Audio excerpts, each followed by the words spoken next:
that has been underway for decades. Hundreds of thousands of African American men across the country have converted to Islam behind bars. To understand why incarcerated black men are drawn to this faith, I have to go inside, beyond the checkpoints and locked doors, to the secure world where so many have found Islam. How you doing?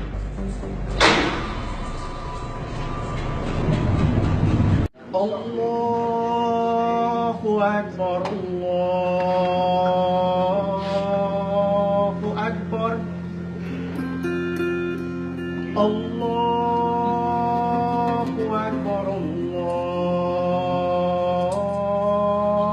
Akbar. It's time for afternoon prayers, and the Muslim inmates in this California state prison are doing what was once forbidden, having an Islamic worship service. In the toughest jails in America, black prisoners are listening to a new voice of authority. Praise be to Allah, Lord of the worlds, the beneficent, the merciful, owner of the Thousands of hardened criminals are turning to Allah. alone we seek for help. Show us the straight path. All over the country, black Americans are converting to Islam, now the fastest growing religion in the United States.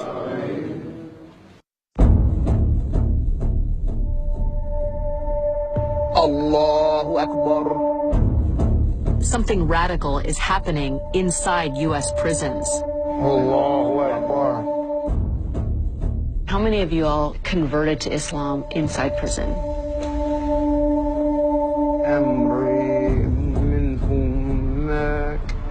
Once you study the truth, What was it about Islam that resonated with these men?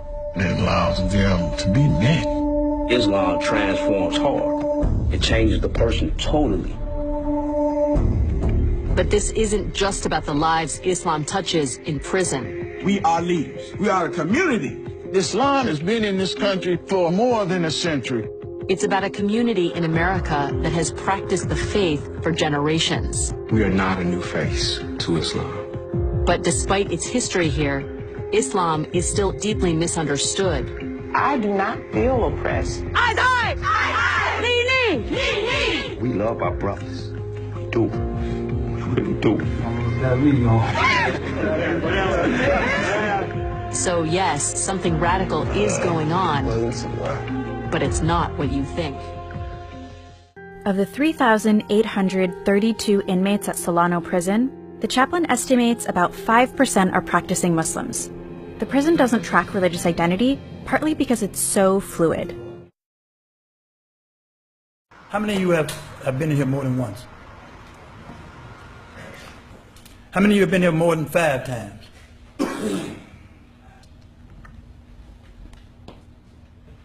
5 million people in the United States are under the supervision of the criminal justice system.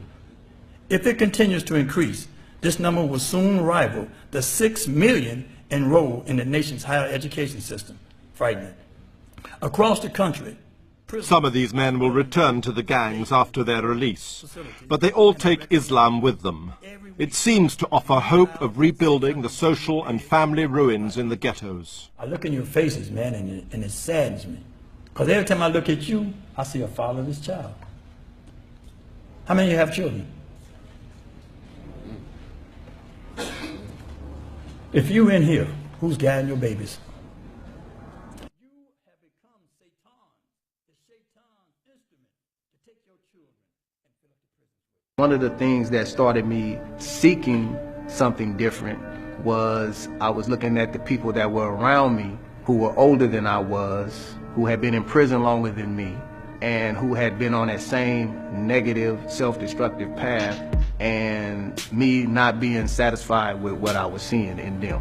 And at that time I started going to religious services. It didn't matter if it was Muslim, Christian, Jewish. I went seeking a better way, and I believed in God, so I knew that the only way I was going to change was through God.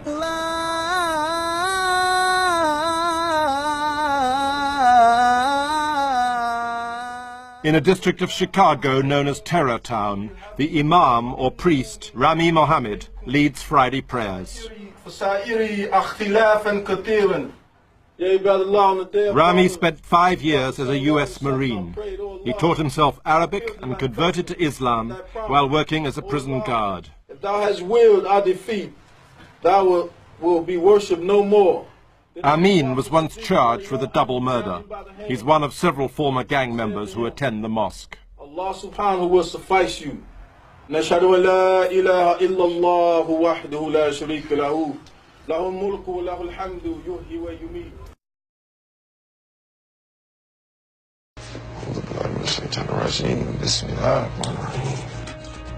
I knew that I needed to search for God because I was doing wrong. I just wanted some help. I knew I couldn't do it on my own. Oh, wow. How many of you all converted to Islam inside prison? So almost all of you. Why do you think prison is such a prime place for this to happen? I believe that we find Islam in here because you have nothing but time and books. And once you study the truth. We don't call it a religion, it's a way of life. It's full of discipline, and it's something we all need. You know, we have the example of the prophet, and I wanted to be a different man, just being a better father, being a better husband. I'm hearing stories of transformation, but these men are felons, and now they're embracing a faith that some people have come to fear. There is a perception that men convert to Islam and then become radicalized in prison.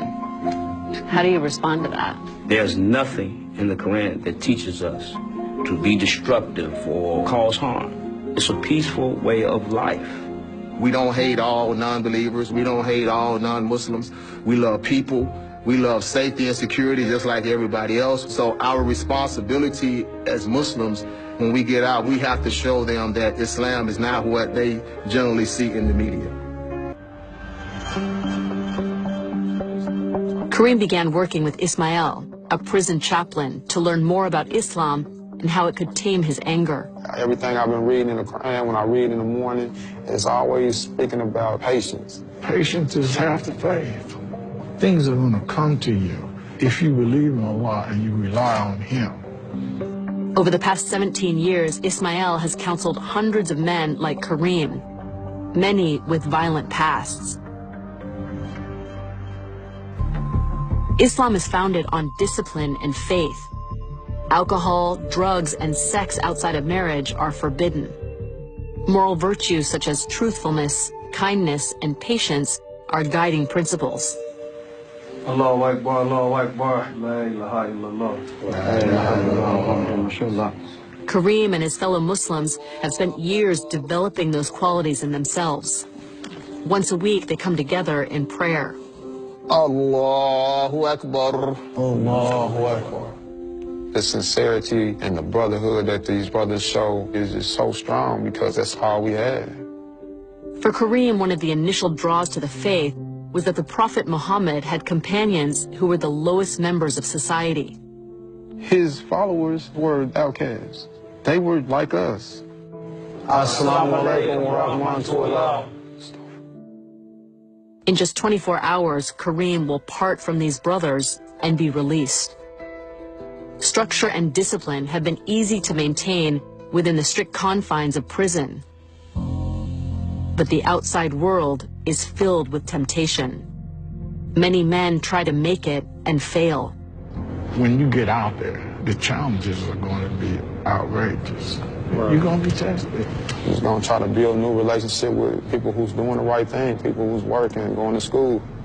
I'm betting on him, and I'm rooting for him. And I pray God he doesn't let himself down. Your brother Kareem is leaving here tomorrow. Does anyone have any words for him? Hopefully I will meet you again out in the world. Forgive me, I'm getting emotional a little bit. You know, because we love our brothers. We do. We really do. We love our brothers. I love you too, Rob.